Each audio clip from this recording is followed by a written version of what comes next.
Look at her. She's just sitting over there watching me do the review instead of sitting with me. What a bully. Hey there, Net Players, and welcome back to the channel. As always, I'm Ray, and today we're going to be looking at Bad Boys for Life and the Sonic movie. Because they came out on digital last week, but I got my dates mixed up, and I thought they came out this week, or yesterday.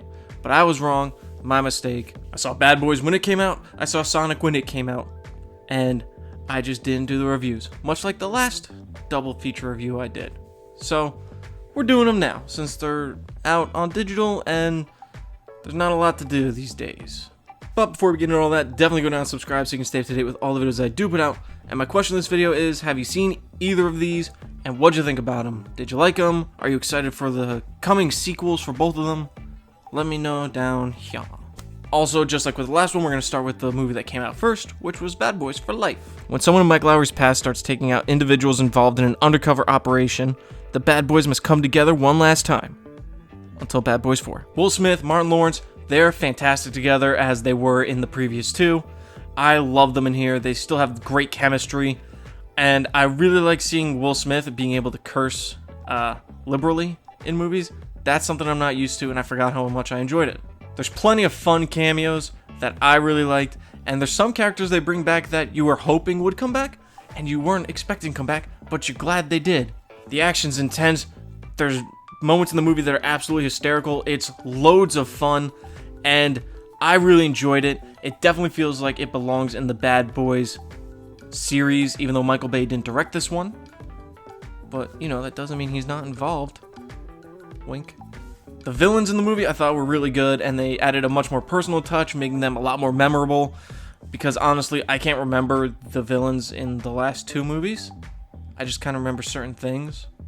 I don't really remember the first one that much. It's not a movie that stands out to me, but Bad Boys 2 is great, but I just don't remember the villain of that movie that much.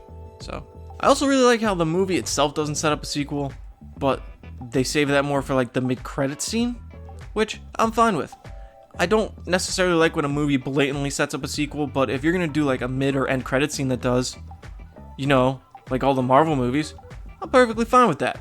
I didn't write an outro piece for this part, but the movie's really good, and it's a lot of fun, and I liked it. Bad Boys for Life gets an 8 out of 10. Alright, now let's scurry on over to the Sonic review, I guess. I just realized I did not write down a summary for this one, so we're gonna wing it. After an attack on his homeworld, Sonic teleports to Green Hills, a small little town in Middle America. After a few years of hiding out, he's hunted down again by Dr. Eggman and the US military. But he's got to find a way to get to another world so that people don't steal his powers. I guess that's pretty good. I gotta start by asking, who's this owl lady? I don't know who this is. I'm not big on the Sonic lore, but I'm pretty sure she's not in anything up to this point, and I was very confused by her. And it also didn't help that they didn't explain anything about her character, but they just told us she was wise, like Obi-Wan. That's cool and lazy. I don't like when they do that in movies. Just show me that she's, you know, wise. Ben Schwartz and Jim Carrey, absolutely fantastic as Eggman and Sonic. They were great. Ben Schwartz is the perfect voice for this character. I also really like when Jim Carrey gets to be a goofy character again. That's a lot of fun. He really shines. I also like James Marsden in the movie. He's super likable. Just like everything. Except for X-Men. I had to go back to work. So, I'm gonna finish the review now, if that's okay with you guys. Where was I? Oh, I forgot my headphones. Wait, I think I brought them up. They're over there. It's fine. I wasn't as against the original Sonic design as a lot of people were. It was weird looking, but I understand what they were going for.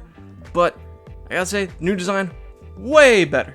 Super good. So even though I was a fan of the new character design, something I'm not a fan of is how dependent on the plot Sonic's abilities seem to be, because it's kind of ridiculous that he has the ability to freeze time, but only, you know, when the plot demands it, instead of, oh, I don't know, when he's gonna get shot at, or when he has to, you know, climb a building, but he can run up the sides of buildings, but not all the way up a building to go get his rings. It doesn't make sense. Also, Sonic dies, or almost dies, like 4 times in the movie, and I mean, the first time happens pretty early on, if I remember correctly, so there's no stakes, I guess. It's also very much a template film, and they don't do a good job of hiding it at all. Like, how many times have we seen an animated character either come to our world or they're already here, but it's a real world, and they have to go on a road trip with some, unassuming everyman. Even though James Marsden's pretty cute, but still, it's like, we've seen this movie a million times before. I did, however, find the movie pretty fun, pretty endearing, and only a few of the jokes didn't land for me. A lot of them I laughed at, and I enjoyed the film overall. It's a pretty solid kids movie, and for what it was, it's not that bad. Sonic the Hedgehog gets a 7 out of 10. So that's my reviews for Bad Boys for Life and Sonic the Hedgehog. Like I said in the last double movie review, I would have had it out sooner, but I procrastinated for a little while, so I didn't do them clearly. But now I'm doing them because they released on home release last week, but I thought it was releasing yesterday. So I done goofed. As always, thanks for watching the video, guys. It means a great deal to continue to watch the content that I do put out.